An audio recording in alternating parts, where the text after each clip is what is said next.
IBomma Ravi police డిపార్ట్మెంట్లో చేరబోతున్నారా? ఐబొమ్మ రవికి పోలీసులు ఆఫర్ ఇచ్చారా? రవి తెలివితేటలు మెచ్చి సైబర్ క్రైమ్లో ఉద్యోగం ఆఫర్ చేశారా అంటే ఇలాంటి ఒక చర్చ జరుగుతోంది అంటూ తెలుస్తోంది. పోలీసుల ఆఫర్ని రవి తిరస్కరించాడంటూ కూడా సమాచారం అందుతుంది. కరేబియన్ దీవుల్లో ఐబొమ్మ రెస్టారెంట్ పెడతానంటూ రవి చెప్పాడట. బిజినెస్లో వచ్చే డబ్బులతో లైఫ్ని ఎంజాయ్ చేయాలనుకుంటున్నాను అంటూ పోలీసులకి ఐబొమ్మ రవి చెప్పాడంటూ తెలుస్తోంది. ఇప్పటికే ఐబొమ్మ రవిని విచారిస్తున్న విషయం మనకు తెలిసిందే. అయితే ముందుగా నేను తప్పు చేశానని ఒప్పుకున్నాడని, ఇక ఇలాంటి తప్పు ఎప్పుడు చేయనంటూ రవి కన్ఫెస్ చేశాడు అంటూ మనకి డీటెయిల్స్ వచ్చాయి. ఆ తర్వాత బయట కూడా ఈ చర్చ మనం చూసాం. ఈవెన్ ప్రముఖ నటుడు శివాజీ కూడా ఇలాంటి టాపిక్ మాట్లాడారు. బయట సమాజంలో చాలా మంది మాట్లాడుతున్నారు. ఐబొమ్మ రవికి ఇంత టాలెంట్ ఉన్నప్పుడు అతన్ని పాజిటివ్గా ఎందుకు ఉపయోగించుకోకూడదు? పోలీస్ డిపార్ట్మెంట్ ఇప్పుడు అతన్ని ఒకవేళ సైబర్ క్రైమ్లో ఉపయోగించుకుంటే ఇలాంటి క్రైమ్స్ మరిన్ని బయట పెట్టడానికి అతను ఉపయోగపడతాడు కదా అని చెప్పి చాలామంది అన్నారు. శివాజీ ఇలాంటి నటులు కూడా చాలామంది ఎక్స్ప్రెస్ చేశారు ఇలాంటి ఒపీనియన్స్ని. ఈ నేపథ్యంలో ఇలాంటి చర్చ పెద్ద ఎత్తున జరిగింది. సో ఇప్పుడు పోలీసులు కూడా అతన్ని అడిగారని, ఎగ్జాక్ట్గా అడిగారా లేదా అనేది మనకు తెలియదు, కానీ ఇలాంటి ఒక చర్చ అయితే జరుగుతోంది. పోలీసులు అడిగారని, సైబర్ క్రైమ్లో మాకు హెల్ప్ చేయొచ్చు కదా అని చెప్పి అడిగారని, లేదు నేను ఇక్కడ ఉండాలనుకోవడం లేదు, నేను దూరంగా వెళ్ళిపోయి ఎక్కడైనా బిజినెస్ పెట్టుకొని సెటిల్ అయిపోతాను, నా లైఫ్ని కాస్త పీస్ఫుల్గా గడుపుతాను అంటూ ఐబొమ్మ రవి చెప్పాడు అంటూ తెలుస్తోంది. ఈ నేపథ్యంలో ఇది కొత్త విషయం ఏం కాదు. నిజం చెప్పాలంటే సైబర్ క్రైమ్ చేసిన వాళ్ళనైనా లేదంటే కొంతమంది బాగా షార్ప్ క్రిమినల్స్ని పోలీసులు లేదంటే వ్యవస్థలు తమకు అనుకూలంగా వాడుకోవడం కొత్త ఏం కాదు. సింపుల్గా చెప్పాలంటే సినిమాల్లో మనం చూస్తుంటాం. సూసైడ్ స్క్వాడ్ లాంటి సినిమాలు లేదంటే ఫాస్ట్ అండ్ ఫ్యూరియస్ లాంటి సిరీస్ల్లో కొన్నిటిలో మనం చూసాం. పెద్ద పెద్ద క్రిమినల్స్ని తీసుకొచ్చి చాలా డేంజరస్ మిషన్స్కి పంపిస్తూ ఉంటారు. అంటే సాధారణ పోలీసులు కానీ లేదంటే ఆర్మీ కానీ కొన్నిసార్లు చేయలేని మిషన్స్ అవ్వచ్చు, లేదంటే బియాండ్ దేర్ క్యాపబిలిటీస్ కొన్నిసార్లు ఉండొచ్చు. లేదు అనుకుంటే అవి చాలా డేంజరస్, ఇక వెళ్తే తిరిగి రారు అనుకున్నప్పుడు మంచి వాళ్ళని ఎందుకు కోల్పోవాలి, వీళ్ళు పంపిస్తే వీళ్ళు అయిపోతారు కదా అని చెప్పేసి వాళ్ళు పంపిస్తూ ఉంటారు. So this is very common, మన సిస్టంలో ఉంది. బయటికి ప్రొఫెషనల్గా అఫీషియల్గా బయటికి చెప్పకపోయినప్పటికీ కూడా భారతదేశంతో పాటు అన్ని దేశాల్లోనూ కొంతమంది చెడ్డవాళ్ళ సపోర్ట్ కూడా తీసుకుంటారు కొన్ని సందర్భాల్లో సిస్టంలో అవసరమైతే. సో ఇప్పుడు రవి విషయంలో కూడా రవికి సైబర్ నేరగాడిగా ఒక ముద్ర వేసినప్పటికీ కూడా అతని క్యాపబిలిటీస్ విషయంలో చాలామందికి చాలా ఇంప్రెస్ అవుతున్నారు చాలామంది. అంటే ఒక వ్యక్తి, ఒక కామన్ పర్సన్, ఏదో ఒక డిగ్రీ చేసిన పర్సన్ ఈ స్థాయికి వచ్చి ఇన్ని కోట్లు సంపాదించి ఒక రకంగా అతను చేసింది చాలామందికి ఉపయోగపడింది. అంటే పేద ప్రజలకి నేను సేవ చేస్తున్నానని చెప్పి అతను చెప్తున్నాడు కాబట్టి ఓ పక్క ఇంతమందికి ఇలా ఎంటర్టైన్మెంట్ ఇస్తూ ఇంతమందికి ఉపయోగపడుతూ అన్ని కోట్లు సంపాదించి తన పేదరికం నుంచి బయటకు వచ్చి తనని తాను ఒక స్థాయికి మలుచుకున్నాడు అనే అభిప్రాయం చాలామందిలో ఉంది. Of course it is not legal, we must agree, and ఇది ఇలా చేయడం ఖచ్చితంగా తప్పే. కానీ there is a warrior spirit రవిలో ఉంది అంటున్నారు. ఐబొమ్మ రవిలో వారియర్ స్పిరిట్ ఉంది, అందుకే ఈ స్థాయికి ఎదగగలిగాడు. ఒక సిస్టమ్ని ఛాలెంజ్ చేయగలిగే స్థాయికి వచ్చాడు అతను. ఒక సిస్టమ్ని అవసరమైతే అతను ఛాలెంజ్ చేసి నిలబడగలిగే స్థాయికి వచ్చాడు. పోలీసుల్ని ఒక టైంలో బెదిరించాడు, పెద్ద పెద్ద హీరోల్ని ప్రొడ్యూసర్ని సైతం బెదిరించినటువంటి పరిస్థితి. After all who is he అంటే he's just a common person. ఒకప్పుడు ఒక చిన్న sprout, he's just a sprout ఒకప్పుడు. ఇప్పుడు అది పెరిగి మహావృక్షం అయింది. మొత్తం 2 తెలుగు రాష్ట్రాల్లో అతనికి పెద్ద ఫ్యాన్ ఫాలోయింగ్ వచ్చింది ఇప్పుడు. అండ్ అదర్ యాంగిల్లో చూస్తే అతను ఒక సైబర్ నేరగాడు అంటూ పోలీసులు చెప్తున్నారు. మరోవైపు బెట్టింగ్ యాప్స్ ప్రమోట్ చేశాడు. సో అపార్ట్ ఫ్రమ్ ఏది ఏమైనప్పటికీ 2 కోణాలు ఉన్నప్పటికీ కూడా అతని స్కిల్ అవునన్నా కాదన్నా అతని స్కిల్ని మనం క్వశ్చన్ చేయలేం. Is got good skill, extraordinary skill. Of course చాలామంది డిగ్రీలు పీజీలు చేసిన వాళ్ళు లేదంటే పెద్ద పెద్ద కోర్సులు చేసిన వాళ్ళకు కూడా లేని తెలివితేటలు అతనికి ఉన్నాయి. సో ఇప్పుడు ఆ తెలివితేటల్ని, అదే నాలెడ్జ్ని పోలీస్ వ్యవస్థ కూడా ఉపయోగించుకోవాలనుకుందని అతన్ని ఆఫర్ చేశారని, పోలీసుగా ఉండమని, అంటే పోలీసులకు మద్దతుగా ఉండమని, సపోర్ట్ చేయమని అడిగారని. కానీ అతను లేదు, నేను కరేబియన్ దీవులకి ఎక్కడికో వెళ్ళిపోతాను, నేను బిజినెస్ పెట్టుకొని సెటిల్ అయిపోతాను అని చెప్పాడు అంటూ తెలుస్తోంది. ఇది అఫీషియల్గా ఇంకా మనకి సమాచారం రావాల్సి ఉంది. కానీ విచారణకు సంబంధించి మనకి డీటెయిల్స్ అప్పుడప్పుడు మనం వింటూనే ఉన్నాం బయట. సో మీరేమనుకుంటున్నారు? What Ravi should do? ఇప్పుడు నిజంగా రవి పోలీసులకి సపోర్ట్ చేయాలని మీరు అనుకుంటున్నారా? మరోపక్క అతనికి ఇంత పెద్ద హీరో ఇమేజ్ వచ్చేసింది. అతను బయటకు వచ్చిన తర్వాత రేపు ఎలా ఉండబోతుందో ఎవరికి తెలియదు. అట్ ది సేమ్ టైం అతను ఈ వీడియో కూడా ఒకటి సర్క్యులేట్ అవుతుంది థ్యాంక్స్ చెప్తూ. శిల్ప జాయిన్ అవుతున్నారు మా ప్రతినిధి. శిల్పతో ఒకసారి మాట్లాడదాం. శిల్ప, విచారణ ఎలా జరుగుతుంది? రవిని ఇలా అడిగారంటూ, కానీ రవి వద్దన్నాడంటూ కూడా తెలుస్తుంది. సో ఒక సమాచారం అయితే అందుతుంది. సో ఏం జరుగుతుంది అసలు? విచారణ ఏం జరుగుతుంది? ప్రజెంట్ కండిషన్ ఏంటి? రైట్, ఐబొమ్మ నిర్వాహకుడు ఈ మంది రవి పైన పోలీసుల విచారణ అనేది కొనసాగుతుంది. ఈ విచారణలో భాగంగా పోలీస్ అధికారులు తనకు ఒక ఆఫర్ ఇచ్చినట్లు కూడా ప్రస్తుతం సమాచారం అందుతుంది. సాంకేతికతపై తనకున్నటువంటి పట్టు, అదేవిధంగా తెలివితేటను గుర్తించినటువంటి పోలీసు ఉన్నతాధికారులు విచారణలో భాగంగా అతని పోలీస్ శాఖలోకి తెచ్చి సైబర్ క్రైమ్ లో పనిచేస్తామంటూ కూడా మంది రవిని ప్రశ్నించారు. మంచి జీతం కూడా ఇస్తామని చెప్పడంతో రవి మాత్రం ఈ ఆఫర్ ని తిరస్కరించినట్టు కూడా ప్రస్తుతం తెలుస్తుంది.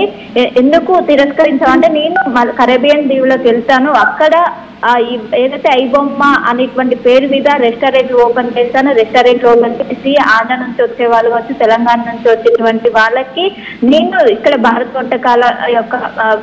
వంటకాల యొక్క రుచిని చూపిస్తానంటూ కూడా విచారణ తెలిసినట్టు కూడా తెలుస్తుంది. ఎందుకంటే గతంలో ఎప్పుడైతే ఐబొమ్మ రవి అరెస్ట్ అయినప్పటి నుంచే ఇటు ప్రజల నుంచి తనని సైబర్ క్రైమ్ లోకి తీసుకుంటే టెక్నాలజీ చాలా విధంగా ఉపయోగపడడానికి కూడా, ఒకవైపు సినిమా ఇండస్ట్రీ నుంచి కూడా కొంతమంది కూడా చాలా మంది ఈ విధంగా కామెంట్ చేశారు. అందులో భాగంగా తనకు ఉన్నటువంటి తెలివితేటం కావచ్చు, సాంకేతికత చాలా డీప్ గా ఎవరికి కూడా లేనంత తెలివితేటలు ఉండడంతో దీనిపైన పోలీసు అధికారులు నువ్వు పనిచేస్తావా, మంచి జీవితం ఇస్తామని అనగా దీన్ని తిరస్కరించారు. మరి నీ ఐబొమ్మ క్లోజ్ అయింది కదా, నెక్స్ట్ నీ పని ఏంటి, నెక్స్ట్ నీ టార్గెట్ ఏంటంటే, ఖచ్చితంగా కరేబియన్ వెళ్తాను, అక్కడ ఐబొమ్మ పేరుతో రెస్టారెంట్ ఓపెన్ చేసి భారత వంటకాల యొక్క రుచిని అన్ని దేశాల్లో కూడా విస్తరిస్తూ అన్ని దేశాలకు మన వంటకాలను తెలియజేసే విధంగా చూపిస్తానంటూ కూడా విచారణలో తెలిసినట్టు కూడా ఇప్పటికే సమాచారం అందుతుంది. అదేవిధంగా ఇప్పటికే పోలీసులు అతనికి కొంచెం బెయిల్ కూడా వచ్చే అవకాశం ఉన్నట్లు కూడా తెలుస్తుంది. మొత్తం మీద ఒక్కసారిగా పోలీసు ఉన్నతాధికారులే తనని అప్రోచ్ అవడంతో తను తిరస్కరించారు. దీంతో ఒక్కసారిగా హాట్ టాపిక్ గా మారిందని చెప్పుకోవచ్చు. ప్రధానంగా అక్కడ ఉన్నటువంటి రెస్టారెంట్లకు ఏం పేరు చెప్తామన్నా కూడా ఐబొమ్మ అనే పేరు మాత్రమే పెడతానో, అక్కడ వచ్చినటువంటి సంపాదన ఏదైతే దానిపైన హోటల్స్ పైన వచ్చినటువంటి సంపాదనతో నేను ఎంజాయ్ చేస్తానంటూ కూడా ఇప్పటికే చెప్పారు. ఇంకోవైపు ఐబొమ్మ రవికి సంబంధించినటువంటి 3 కోట్లు ఏదైతే తన అకౌంట్ ఉన్నటువంటి 3 కోట్లతో పాటు విశాఖలో అదేవిధంగా హైదరాబాద్ ఉన్నటువంటి ఆస్తులు మొత్తం కూడా సీజ్ చేశారు. త్వరలో అతనికి బెయిల్ కూడా వచ్చే అవకాశం ఉన్నట్లు కూడా ప్రస్తుతం అయితే సమాచారం అందుతుంది. Right, thank you Shilpa, thanks for the details. మొత్తం మీద ఇప్పటికే ఐబొమ్మ రవి ఆస్తుల విషయంలో మరి అతని అకౌంట్లో అరెస్ట్ చేసే సమయానికి 3 కోట్లు ఉన్నాయని గుర్తించారు. మిగతా ఒక 20 కోట్ల ట్రాన్సాక్షన్స్ అతని అకౌంట్ నుంచి జరిగినాయంటూ గుర్తించారు. వాటిలో ఎంతవరకు అతనికి మిగులుతాయి చివరికి అనేది చూడాలి. అట్ ది సేమ్ టైం అతన్ని ఏం చేయాలి, బయటకు వచ్చిన తర్వాత ఏం చేయాలని మీరు అనుకుంటున్నారు అంటూ ఆర్టీవీ అడిగినటువంటి ప్రశ్నకు ప్రజలు ఏమనుకుంటున్నారో చూద్దామా. రవి ఏం చేయాలని మీరు కోరుకుంటున్నారు అంటే, పోలీస్ జాబా, రాజకీయ నాయకుడా, మళ్ళీ ఐబొమ్మని కొనసాగిస్తాడని మీరు అనుకుంటున్నారా అంటే 66% మంది 65% మంది పోలీస్ జాబ్ చేయాలని చెప్పి కోరుకుంటున్నారు అతను. అంటే ప్రజలు కూడా అతని స్కిల్ని ఇలా పాజిటివ్గా ఉపయోగించుకోవాలని చెప్పేసి ఎక్స్పెక్ట్ చేస్తున్నారు. మళ్ళీ ఐబొమ్మ మొదలు పెడతాడా, ఒకవేళ ఐబొమ్మే కావాలని మీరు అనుకుంటున్నారా అంటే 31% మంది అవునంటున్నారు. పొలిటీషియన్ అవుతాడా అంటే పెద్దగా లేదు, 4% మంది మాత్రమే అది పాజిటివ్గా రెస్పాండ్ అవుతున్నారు ఆ విషయంలో. సో ఎక్కువ శాతం మంది ఇలాంటి ఒక స్కిల్ పోలీసుల దగ్గర కూడా ఉంటాయి. మన దగ్గర of course they are very skilled, చాలా గొప్ప స్కిల్ ఉన్నటువంటి పోలీసులు ఉన్నారు మన దగ్గర, సిస్టమ్ చాలా బలంగా ఉంది. కానీ ఇలాంటి స్కిల్ ఉన్న వాళ్ళు బయటుండి ఇది సైబర్ నేరాలకి పాల్పడే కంటే కూడా పోలీసుల దగ్గర ఉంటే, లేదంటే మన సిస్టంలో ఒక పాజిటివ్ వేలో కనుక ఉంటే, ఉన్న స్కిల్ని పాజిటివ్ వేలో కనుక పెట్టగలిగితే ఇంకా బాగా ఉపయోగపడుతుంది కదా. ఇలాంటి సైబర్ నేరగాళ్ళని ట్రాక్ చేయడంలో అతని నాలెడ్జ్ ఉపయోగపడుతుంది కదా అని చాలామంది అభిప్రాయంగా కనిపిస్తుంది. అట్ ది సేమ్ టైం మళ్ళీ ఐబొమ్మ పెడతాడు అని కూడా 34% మంది అంటున్నారు. అంటే చాలామంది అతను చేసే పని తమకు ఉపయోగపడుతుందని నమ్ముతున్నారు.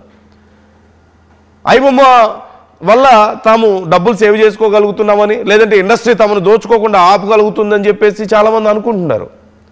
So it's time for industry to realise ఏం జరగబోతుంది అనేది కొంచెం రియలైజ్ అయితే బెటర్ ఇండస్ట్రీకైనా. ప్రజల్లో ఈ ఆగ్రహం ఇప్పటికైనా మీకు అర్థమైంది కాబట్టి ఏం చేయాలనేది ఒకసారి ఆలోచించండి. ప్రజలు ఏం కోరుకుంటున్నారో ఒకసారి ఆలోచించండి. They are expecting good movies, great movies with better quality expect చేస్తున్నారు ఇండస్ట్రీని నెక్స్ట్ లెవెల్కి వెళ్ళడానికి. అట్ ద సేమ్ టైం మీరు వాళ్ళ అభిమానాన్ని దోచుకుంటామంటే, వాళ్ళ అభిమానులు కాబట్టి వాళ్ళ అవసరాన్ని, వాళ్ళ అభిమానాన్ని, వాళ్ళ ప్రేమని మీరు దోచుకు తింటామంటే కుదరదు అని చెప్పి కూడా ప్రజలు చెప్తున్నారు మీకు. ఒక రకంగా అందరి గురించి కాదు, కొందరి విషయంలో జరుగుతుంది ఇది. So you should realise it at least now. లేదంటే ముందు ముందు ఇలాంటి రవిలు కొంతమంది వచ్చే అవకాశం ఉంటుంది. ఇప్పుడు రవిని చూసి చాలామంది ఇన్స్పైర్ అవుతున్నారు. So they will become a threat to you. I'm just trying to analyse the current situation. So ఒకసారి అర్థం చేసుకుంటే మంచిది. సో మీ అభిప్రాయాలు ఎలా ఉన్నాయి? రవి ఏం చేయాల్సిన అవసరం ఉంది? రవి నెక్స్ట్ బయటకు వచ్చిన తర్వాత ఎలా ఉండబోతుంది అనేది కూడా కొంత అన్ఎక్స్పెక్టెడ్ నిజం చెప్పాలంటే. ఎందుకంటే త్వరలో బెయిల్ రాబోతుంది అంటున్నారు. ఒకవేళ బెయిల్ వస్తే now he is a hero. నిన్న మొన్నటి వరకు ఐబొమ్మ రవి అనే వ్యక్తి ఎవరికి తెలియదు. There is iBomma, some people are watching movies. కానీ ఐబొమ్మ రవి అనే పర్సన్ ఇప్పుడు ఒక హీరో అయిపోయాడు మన సమాజంలో. ఏదో ఒక రాబిన్ హుడ్ ఇమేజ్ వచ్చింది చాలామంది దగ్గర అతనికి. సో రేపు అతను బయటకు వస్తే ఇవాళ రేపు చాలామంది క్రిమినల్స్కి జైలు దగ్గరికి వెళ్ళి వాళ్ళు రిలీజ్ అవుతున్నప్పుడు మంచి స్వాగతాలు పలుకుతున్నారు. లేదంటే సెలబ్రిటీస్కి ఎయిర్పోర్ట్లో స్వాగతాలు పలుకుతుంటారు. He is no less than a celebrity now. ఇప్పుడు చాలామందికి ఒక ఇన్స్పిరేషన్గా ఉన్నాడు కాబట్టి రేపు ఇతనికి ఎలాంటి ట్రీట్మెంట్ ఉంటుందో బయటకు వచ్చిన తర్వాత. సో ఒకప్పుడు ఉన్నంత ఐసోలేటెడ్గా తాను ఉండలేడు. So what do you think is going to happen? Try to comment your opinions. 5 రూపాయలకి ఏమొస్తుందమ్మా? 5 రూపాయలకి ఏమొస్తుందా? 5 రూపాయలతో శాస్త్రీ బామ్ కొత్త ప్యాక్ వస్తుంది. జలుబు, తలనొప్పి, ఒళ్ళనొప్పులు అన్నిటికీ రిలీఫ్ ఇస్తుంది. బాస్, శాస్త్రీ బామ్ 5 రూపాయల ప్యాక్ రిలీజ్ అయింది. నగల సామ్రాజ్యం పెద్దది, మన వేడుకల్లో నగల పాత్ర పెద్దది. నగల్లో మన సంప్రదాయం అది పెద్దది. అదే విధంగా నగలు కొనేటప్పుడు మీ సేవింగ్స్ కూడా ఇకపై పెద్దగా ఉంటుంది. అన్ని నగల తరుగును ముందు కన్నా ఇంకా తగ్గించాం. ఈ తక్కువ తరుగును చూస్తే వెంటనే నగలు కొనేస్తారు. డైమండ్ జ్యువెలరీ ధరలు కూడా పెద్ద లెవెల్లో తగ్గించాం. ఇకపై అందరూ డైమండ్ జ్యువెలరీ కొనుక్కోవచ్చు. ఏ ఆఫర్లోనూ పక్కదారి పట్టకండి. ఇక్కడికొచ్చి కంపేర్ చేస్తేనే తెలుస్తుంది మీకు ఎంత పెద్దగా డబ్బులు ఆదా అవుతుందో అని. తరుగు కన్నా ఎక్కువ ఇస్తే మీరు కష్టపడి సంపాదించిన డబ్బు వృధా చేసినట్టే.